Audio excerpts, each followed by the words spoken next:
The anchor and the anchoring mechanisms and procedures are crucial elements in securing safe operation of the ship. Damage and claim statistics show a rather high damage ratio due to loss of anchors, which has also been increasing in recent years. The average insurance claims are rated as one of the top 5 incidents. Grounding and collisions as a result of dragging or loss of anchors has caused a series of severe pollution incidents. Investigations show that most of these cases can be avoided by proper inspection and maintenance and improved operational procedures, and awareness of the limitations of anchoring systems. In this case, the bulk carrier stayed at anchorage despite weather forecasts predicting force 8 to 10 winds. During the night, winds picked up to 20 to 25 meters per second with a significant wave height of 4.5 meters. The ship started dragging the anchor and attempts to leave the anchorage failed. DNVGL, GARD and the Swedish Club want to bring your attention to some essential aspects of anchoring.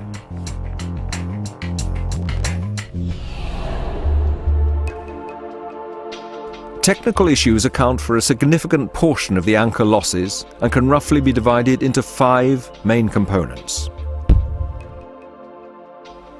The most critical detail is the D-shackle connecting the anchor to the chain. The D-shackle bolt is locked in place by a tapered pin, which is secured by a lead pellet hammered into a dovetail recess. Without the securing pellet, the pin would fall out and the anchor would be lost. The D-shackle connection should be inspected as frequently as possible.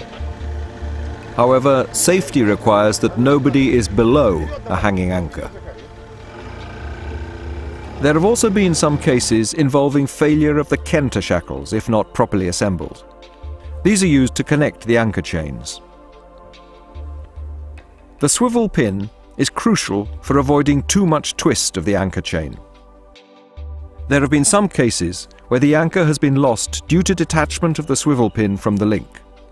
Wear and tear weakens the connection between the securing nut and the eyelet pin, so look for excessive slack. An anchor chain is no stronger than its weakest link. The most typical defects in anchor chains are wastage due to wear and tear. The chain studs may also come loose and fall out. These studs have excessive slack, significantly weakening the chain. If studs are lost or dislocated, the class society must be informed, and special precautions are to be taken during anchoring to reduce the load on the chain until the chain is replaced or repaired according to approved procedures to the satisfaction of the classification society. Here is an example of unauthorized weld repair of studs, showing that it is dislocated and welded on both sides. The chain stopper and brakes are to be engaged when at anchor and during voyages. The chain stopper is designed to relieve the anchor winch brakes. Chain stoppers which are not properly engaged have caused loss of anchors and chains. This one is no longer effective. A more typical problem is a bent or even lost hinge pin for the chain stopper. The windlass brake system is essential to secure a controlled drop of the chain. Corrosion and mechanical wear of the brake surface and linings will reduce the brake efficiency. The brake needs to be adjusted and maintained according to the maker's instructions. Many anchors are lost due to the uncontrolled run-out of the chain.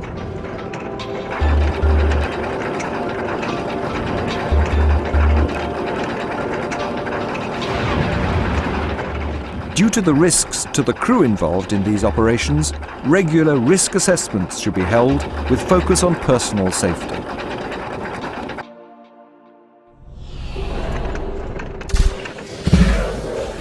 Anchoring is considered by many seafarers to be a challenging exercise, as about 50% of anchor losses are related to faulty operations.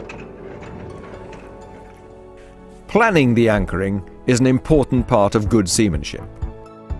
I suppose we can drop the anchor about 1 mile. Yeah, 1.5. With the anchor.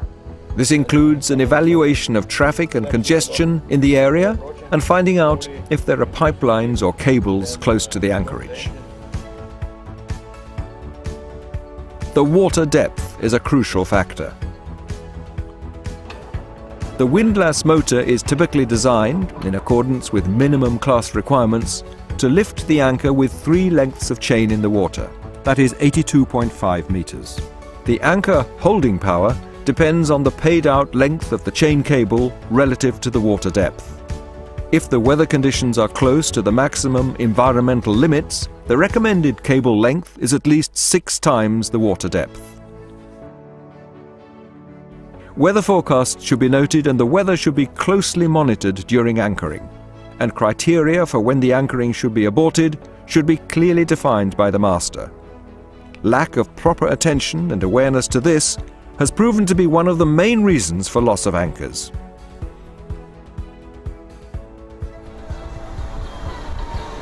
The anchor equipment is typically designed in accordance with minimum class requirements for a combination of 25 meters per second wind and a 2.5 meters per second current, but no waves.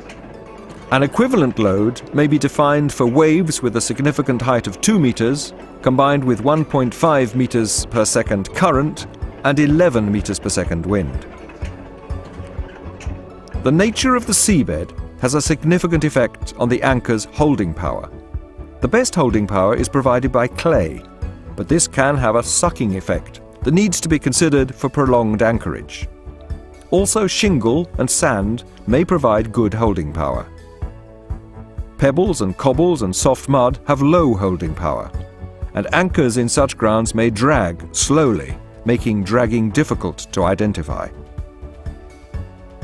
Anchoring is not recommended on shell or rocky bottoms, or on slopes where the anchor may become wedged in a large crack or get lodged in large fissures.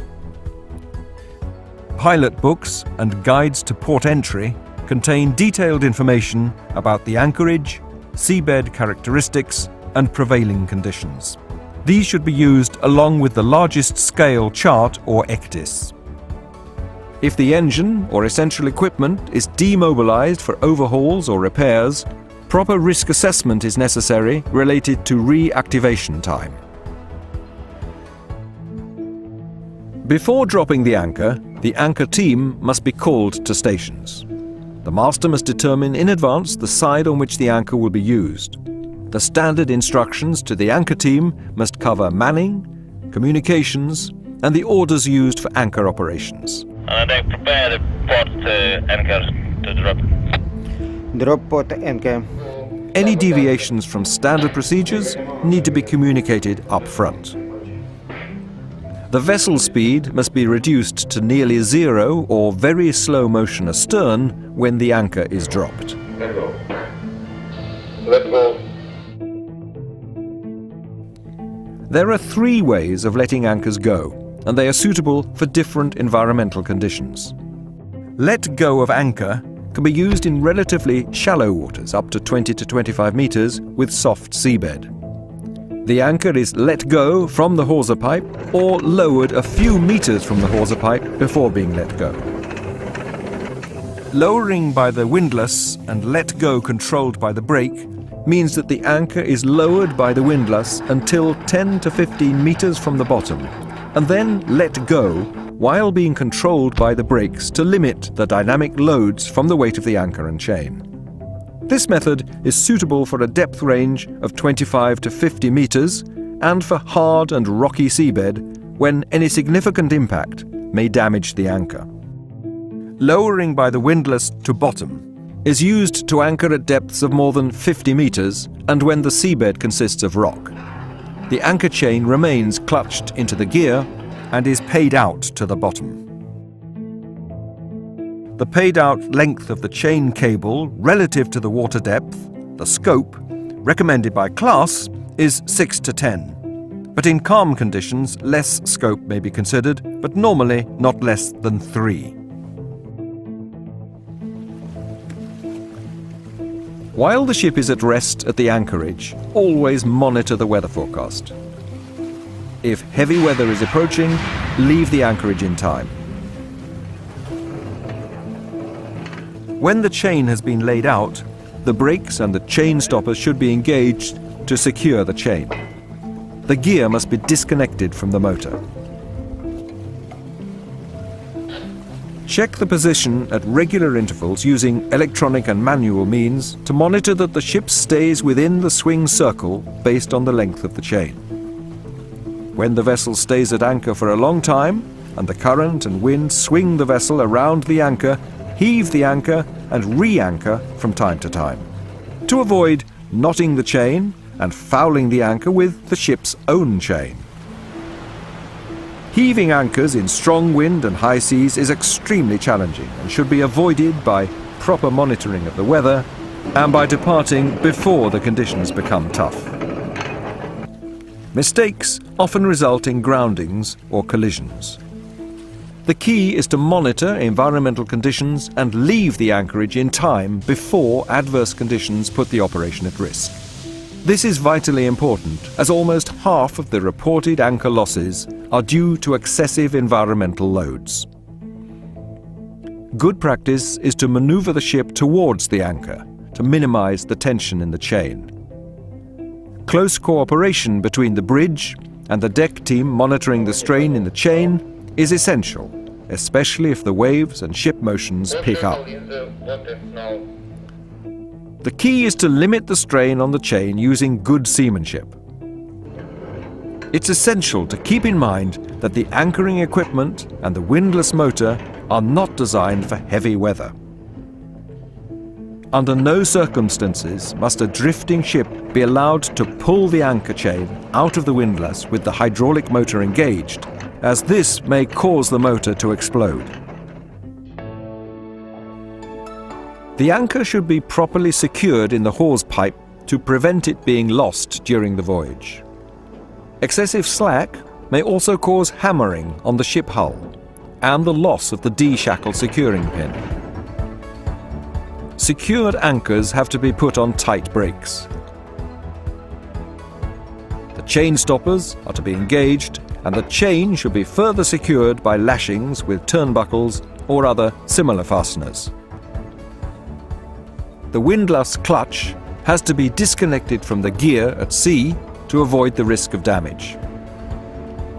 So to avoid this happening, increased focus and situational awareness are essential factors for any anchoring operation. To summarize, the most important factors are the securing pin of the D-shackle bolt, the environmental limitations of the equipment, including the depth limitations of the anchor winch motor, adjusting brakes according to maker's recommendations, and replacing brake band linings before excessively worn, and the importance of leaving the anchorage in time if heavy weather is approaching.